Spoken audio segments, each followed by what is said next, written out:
Come On Buddy with Kabir Singh and Ric James.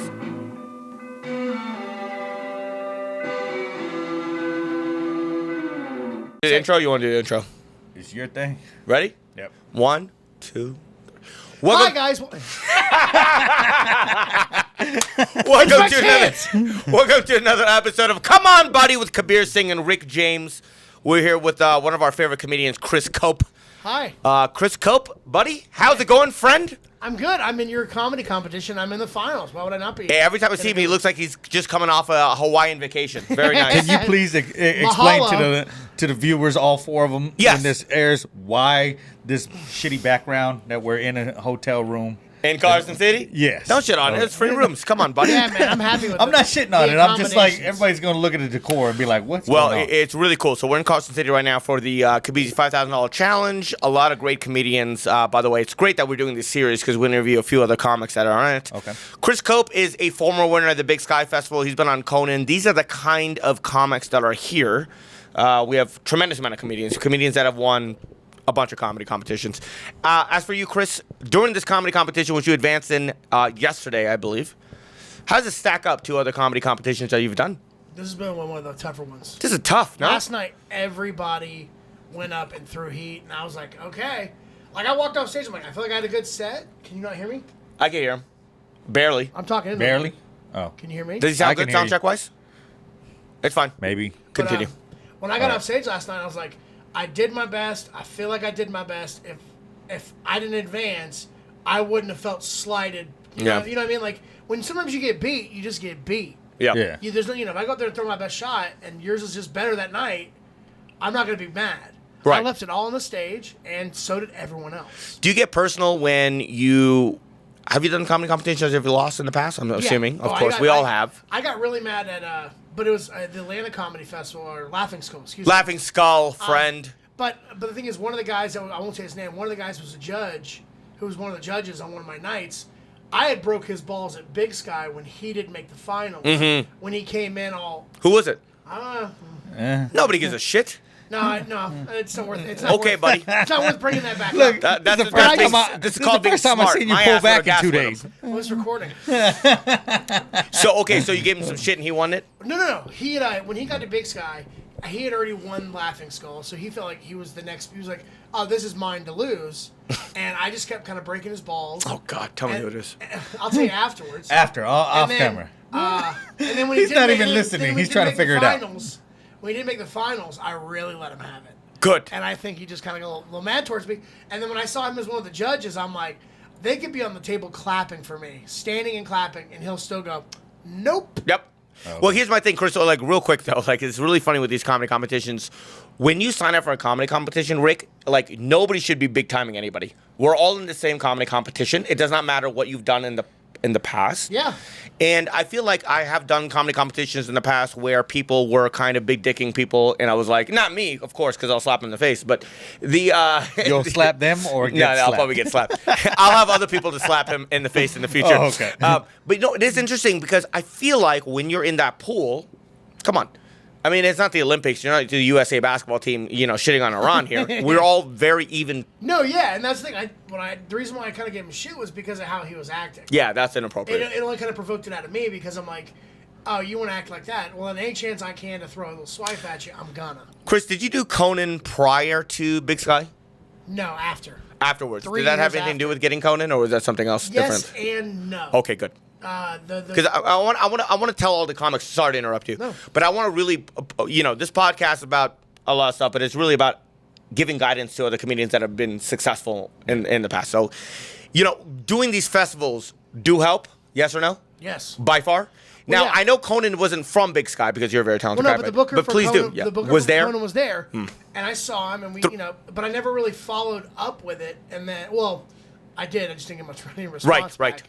And randomly, about 7-8 months before I ended up doing Conan, I reached out to Tonight Show, Jimmy Fallon, and Conan. The only person who responded back positively was a lady from Conan.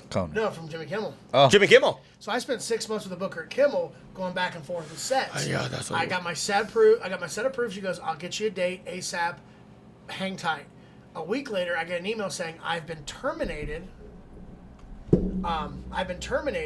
and they're now putting stand-ups on hiatus on Jimmy Kimmel. So now this 6 months that I've been doing, back and forth, Right. is now just Didn't out the window. account Yeah. So I took a week off that sucks. per my therapist, Oh, my therapist. No, because I punched a fucking fan and I had plastic sticking out of my hands. No way, really? Oh, I lost my shit. Really? Bro, you Well, spent it's 6. all that effort in 6 months. Well, forget the 6 months. It's the years prior to that getting that set ready to go. Exactly. So I sent an email to the guy JP at Conan on Monday at 1:30, right?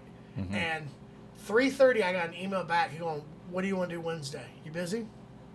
I booked Conan within 90 minutes, technically. Nice. But because he saw Also, me- does Conan but count he- as a TV credit still? Still, yeah. I'm just kidding. No. I mean, it an still asshole. laughs on Fox, but No, He's that's just still- mad it's because no he's laugh never after- been on Conan. I've never. They reject me. But by the Sammy way, has. I don't know if you've seen. Are you done? Sammy won a competition, didn't Are he? you done, Did he Rick? get on that way? Are we done here, buddy? I'll say one thing though. I'm not blowing you because you're here, but I saw your Conan set. I would put Chris and Sammy's set as probably tie as one of the best sets I've seen on Conan by far. And I've watched all of them. You know what made me feel relaxed is when I came in for my sound check, and I looked up at the audience and I go, one, this is an audience with an applause sign, so it's half the work done for me. Very good. And I'm like, these are all people from like Iowa in the middle of the country. These aren't like alty, hipster LA people who Yeah. don't want to laugh at punchlines. These are people that I've made laugh in Des Moines. I've made Yes, them laugh in yes. Illinois. So I know when I go up there, they're gonna love me. Well, Even my- though, because Conan does put on like alt-tier comedians. Oh, it's definitely an. And it's it was an alt before comic. COVID. And you're not an alt comic at Okay. all. I don't You're think- like a straight up I'm just a comedian. America. Put him in anywhere you want. Yeah, I He's don't- gonna kill it. I don't put a title in front of the word comedian to make myself work in better rooms. You don't sleep on Chris Coate. That's the math here. I said that twice during the comedy competition last night. And I think, Christo, cause I've never done a late night set, but like when you are getting ready for it, do you have like, I don't know. I know it's pre-taped, but if you don't do well, they won't air it. I've known a couple great comedians. Brent Weinbach, for example, one of my favorite comedians of all time. I can't remember what he did. Ferguson. And he went up there, killed it. But he did, Brent Weinbach. He's weird. And they never aired it. They're like, this was way too weird. Mr. Personality, Brent Mr. Personality. He is by far one of my favorite comedians. No, but he's great, but he's deadpan as shit. But when he's deadpan as fuck. So when he did it, and he did, I believe it was that show, and it didn't air it. Do you have that in the back of mind? Like, okay, if I don't do well, is it less pressure knowing that it's taped, and they might not take it off, or would it be more pressure if it was live? I would rather the first thing, just even with running, because when you run live, you run a chance of really making a mistake. Oh, Yeah. But like before I went up, the guy, JP Books is just like, if you have something happen, don't let it freak you. Have fun. And when that lady yelled out something during my set, and I was able to riff a really good line, it was in the pocket. I was just like, once I got that first laugh in my mind, the car was started. that's awesome. And it was fun, man. And then how did Conan, did that change your life? Like, I mean, it's Conan, It was but it was a big next step. it was a huge TV credit because Yeah. Conan is a big TV credit. Let's be honest. No, it really. I mean, it gets me into a lot of stuff. I mean, it's just that it's nowadays you need a dozen of those things. Right, it's not the '80s where you do one set on the Tonight Show and you get a sitcom. I get it. There's too many comics out there. I get it. I worked with a guy in Vegas, and he was the youngest guy at one point, like in '78, to do the Tonight Show. And he goes, "I did the Tonight Show. The next day, I had $200,000 worth of workbooks. That no longer exists." Who was that? Alan Berkey. Alan Bursky. Oh. Yeah, exactly. He would show you. Larry 5 minutes Bo- into meeting him, he would show you his his Tonight Show set. Like, I was the youngest guy. I'm like, bro, my mom graduated high school that year. I don't. Nice. Larry Bubbles Brown probably has the world record for being on the Tonight Show. Fucking David Letterman. He was on there in like 1980s, and then he came back in 2012. So it was like the largest gap between one comic wow. doing the Nice. it's like a world record or something like that. I That's wonder pretty who holds the impressive. most consecutive for each one. I would assume like Barcena like had- John- Barcena had 15 Jay Leno credits. Right? Right? and five specials. Well, Catch Me at Ventura Harbor. Yeah, no, he's for the record, Willie Barcena is the most realist comedian I've ever met. He said some shit to me. Here's the thing about comedians are being really sensitive. I mean, when he saw my set, he basically called me a hack and garbage, but he wasn't a dick to me. He's like, work Really on did? this shit. Oh yeah, Oh. but it was just like, okay, yeah, we get it. You say buddy a lot. Like we get it. It's like, I like saying buddy, all right? It's not a hacky thing. It's just what I say. Yeah. But this was also like 8 years ago. By the way, the podcast is called Come On Back, Buddy. But it was really funny because when you take that kind of, and by the way, when I worked with him a few times, Willie Barcena is one of those guys that works on notepads. not computers. Bro, And I'm a phone guy. He's got postcards. Not Postcards and what do rubber you call 'em? What do you bands. call them? The 3x5 index cards. Impressive. Index Bro, cards. That's what it is. And like, Yep. Bro, he's almost got like a crazy person's writing style. No, it's Like pretty it- good. like- Pretty fun like to watch. Cabin in the Woods manifesto writing style. Exactly. You know what I mean? Cabin in the Woods is a and, good and reference. I wish I wrote as much as he did. That is one thing you can't say about that motherfucker writes. No, the guy Dick is and balls off. He writes it off. he's a beast though. Man, he's really You funny. don't put out 5 specials, 5 1-hour specials. You do with not. Without writing every. You do not, and you do not do 12 or you don't have the record for the Jay Leno. Was it the Tonight Show? Yeah. You don't have the record for the amount of times he's been on the Tonight Show by mistake. Who is your favorite comedian that you've ever worked with? Kabir. That's how you do it, guys. I'm not judging tonight, Chris. Thank God. No, I don't know. I mean, I'm just talking about personality. Honestly, Likewise, Daryl Lennox. I know him. Yeah, man. Very good. Yeah. That's a good one, Chris. Yeah, no, good for you. I worked with him early on, and he was the first comic to go, "Oh, this is what stand-up is." Because I worked at a comedy club in Florida, and we got a bunch of old road hacks. You're from Florida, by the way. Yeah, and they never Forgot left about Florida. They got moved down there in the '80s and never left, and they're just all hacky road guys. And he came in, and I just remember going, "What are you doing here?" It's like that line from the Piano Man, like, Yeah. "What are you doing?" Like, literally, bro. Seriously, what the fuck are you doing here? You're funnier than everyone that's come through here combined. that. Yeah. You know, and he was one of the first guys, and I just went, "That is how you do it." First comedy show you ever did in Florida? I was a guest set at Coconuts Comedy Club for Bruce Baum. He was headlining. Bruce Baum. He was a '80s comic that Bomb. Hey, can I? You know, I would say fizzles. you're kind of like a comedy novice. You think it was easier doing comedy in the '80s than it is right now? Yes. I mean, is it not even close? It's not even close. The amount of competition, plus there were. I would say the amount of competition was down, but the roads to success were fewer. Also, features were making a living. Of course, yeah. They were making a living. Absolutely. Featuring. But Come back on. in the day, there was only a handful of shows you could get on. Now, if you have a podcast that has 100,000 downloads, you can headline any comedy club you want because Mm-hmm. you can sell tickets. You could never be on TV once, but you have an audience. Yeah. Comedy now is, do you sell tickets or don't you sell tickets? We don't care if you do it through TikTok or just being naturally a funny draw. Do you find that is that detrimental to comedy, or do you think that getting these TikTok guys out to comedy clubs and people that wouldn't generally go to comedy clubs, watching these YouTubers, that might come to one of our shows in the future? Do you think that's? I find I'm looking at a venue like this. If a TikTok guy who's killing it brings a bunch of people to Irvine Improv on a whatever, and they fall in love with comedy and they wouldn't generally be there, I feel like they'd be more inclined to go to other comedy shows afterwards, which would benefit all of us. Or am I incorrect on that? No, they find someone on that show they like. As long as that TikToker gives them a show. Oh, they're not. Yeah, that's most. They're really bad. Well, because they're not comedians. I'm not naming You names. can't go from TikTok. No, you no, can't you go from can't. making 15-second videos to knowing how to do a 45-minute set in a nightclub. It's just not TikTok. It's Instagram and YouTube. Let's talk about YouTube. It's all social media. Excuse me. I've done a few shows with YouTube viral comics that I had a feature for. Say It a was name. bad. Say a name. Huh? You wanted him to say a name? No names. Look at he Nah, freezed up. It's okay. No, like I did a thing for that ended up getting After sold on AGT. Netflix. So, put me on October. I'll start spraying people. I did Don't a worry weed about that. cooking Not show now. that ended up being on Netflix, and like they had a bunch of YouTubers. Oh yeah, cooking I at home. remember that. Yeah, and like me and the other comics on the show were running circles around these guys, viral wise, like just chatting, conversation, not viral. And you could just tell like they're good at making videos, but they're not entertaining. Got They don't it. know Yeah. how to be. Because I think, not I think it people takes not- a different skill set Yeah. though to do that. Yeah. But I think Think about it. If you can pour concrete, does that mean you can cut drywall? No, there's skill sets. Yeah. Everything has a skill set. No, and I'm not shitting on either side. Exactly. I just think that if both sides knew how to work with each other, because I'll say a name where I feel like Steve-O. Oh my God, I was gonna say Like- Steve-O in like 1 second. Steve-O. can't I do believe like you his said that. cocaine stories though. So, I like hearing those stories. That's so hilarious. But Like- what did he do? He booked real comedians, right? Yeah. With Steve-O, right? Yeah. So what did he do? I just feel like He Steve-O's not headliner I material. understand that, but he didn't. But- He knew he wasn't. He was that's basically why he did booking it. killers before him. Well, I I- opened for him like 3-4 times. When I I've was hosted a You have couple done of too. I shows think we did a and- show and- together with I did Steve-O. a show with Michael Yo in Vegas, and he was telling us backstage when he was on Chelsea Handler. He was a new comedian, and he goes, I was getting booked a headline, and I didn't have the time. So that he goes, I brought Donnell Rhines, I brought Chris D'Elia, I brought all these killers with me, and then I would go up at the end and do 20.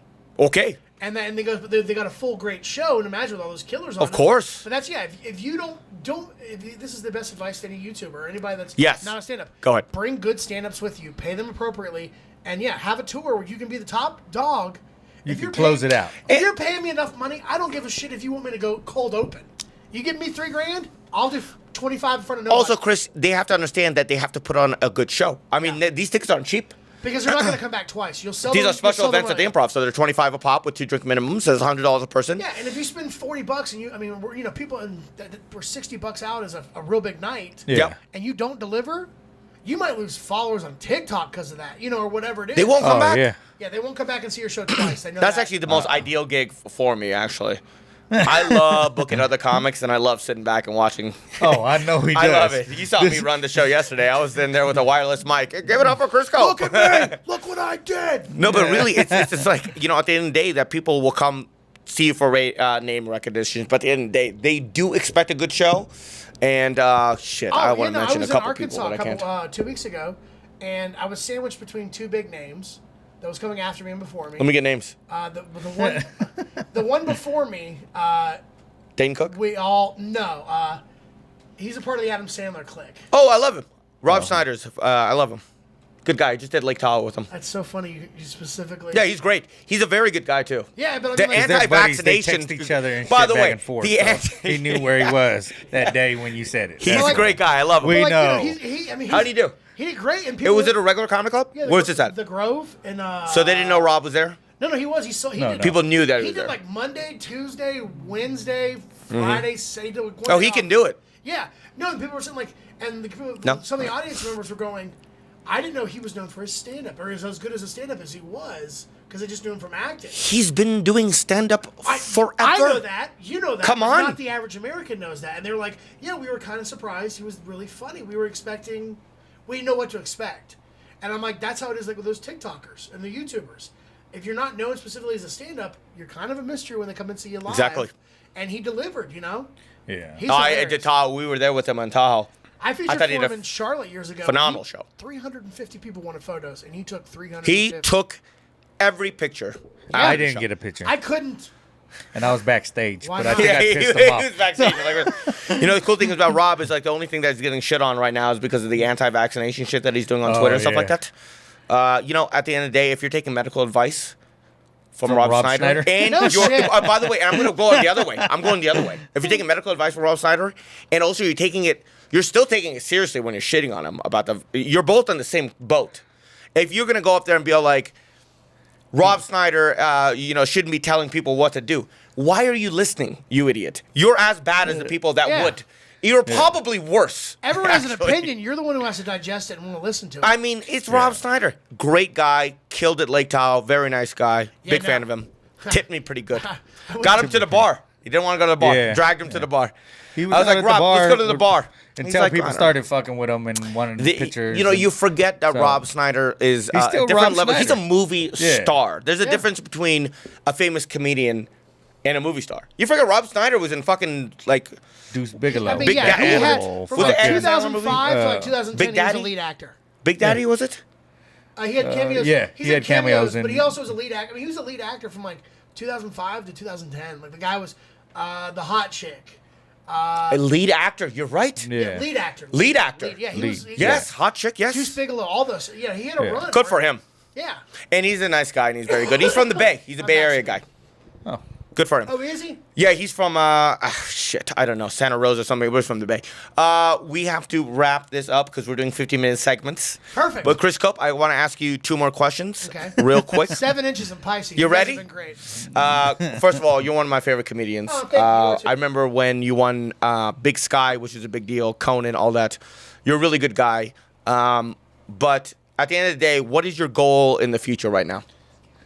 You just want to get more TV credits, keep working? And just be more, That's a real and- stand-up and be comedian. more a draw. I just want to be able to make my money off stand-up. Awesome. I'm doing it And now, you have been doing it and I for am years. Yeah, but I just want to keep doing it. I just want to keep drawing a fan base. Awesome. And you have a very tough competition over here. You're in the finals, which is awesome. Yeah, no, I don't. Are you excited? I'm going to my big guns. Oh, yeah? Yeah, I'm gonna do my aneurysm. You gonna show up in a bikini? No, I'm gonna do my aneurysm story. Oh shit. I was telling Greg, because he's like, you guys are all gonna drop bombs. I'm dropping leaflets and food. I'm winning hearts and minds. The cool thing about Chris Cope is that he's a full-blown national headliner, works all the comedy clubs, and he's still a great guy. Chris Cope, favorite comedy club you work at? Or favorite comedy club you ever performed at? We'll end it with that. Comedy and Magic Club. I know, right? It needs to come You back. get that salmon. Is it not out yet? Hermosa Beach? I've been there 100 times. I get ribeye 100 times. Ribeye? Nice. Shit, I keep getting the salmon over there. I've only been there like 8 times. I keep getting the salmon. And the shrimp. When I did Conan, they asked me, like, do they want you to plug a club? Okay. And I'll tell the story really quickly. Go ahead. It's so touching. I made sure that, because they let me go there like 9-10 Tuesdays in a row to do 5 minutes. That's the best place to work on a TV set. To right. tape. World renowned. And I'd get off stage, and Rich would be like, not quite. He would be like, it's not there. I wouldn't send that one. And I knew it, and he knew it, the guy who books it. And I remember one of the first times I was there, and if I choke up with this, I apologize. No, go ahead. The guy who runs it, Mike, we're both walking to our car. I'm going to fucking choke up. No, go ahead. And he just goes... It means a lot to us. And he never said... I've never heard this before. He goes, thank you for sharing your talent with us tonight.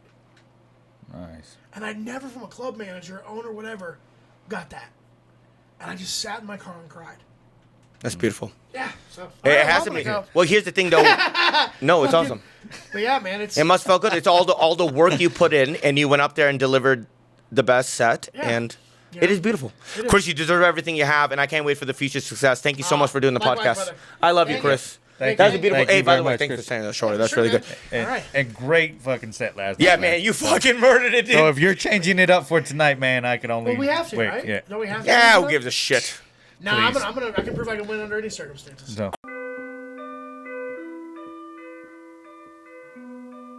Please hit the subscribe button down low so you can see all new clips, all new episodes coming to you.